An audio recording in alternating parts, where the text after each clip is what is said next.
End.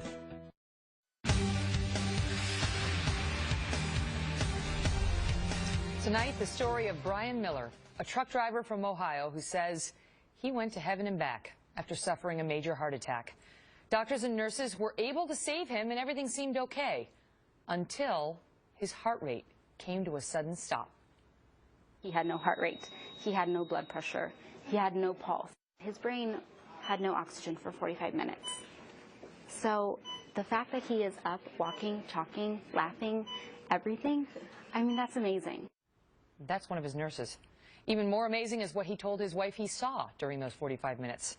Joining us tonight, Brian Miller and his wife, Roberta. Good to see you both. What an incredible story. Brian, take us to that moment and what you remember seeing.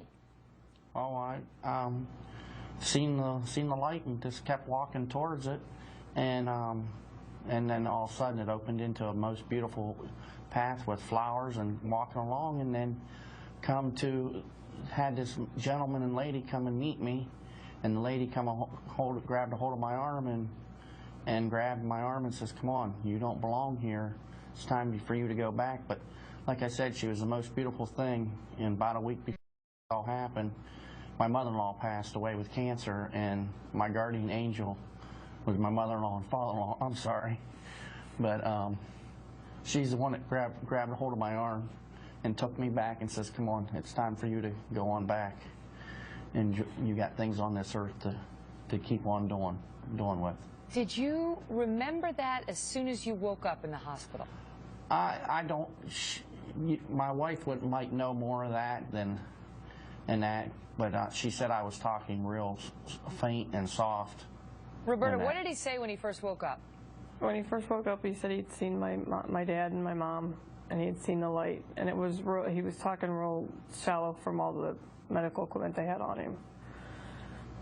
It's incredible to hear her say, "You don't belong here." Now, that first of all, that could lead to some consternation, Brian. What do you mean? Where should I go? But yeah, where should I go? Right. Yes. So she was telling you that it wasn't your time yet. Did you believe prior to this experience in an afterlife?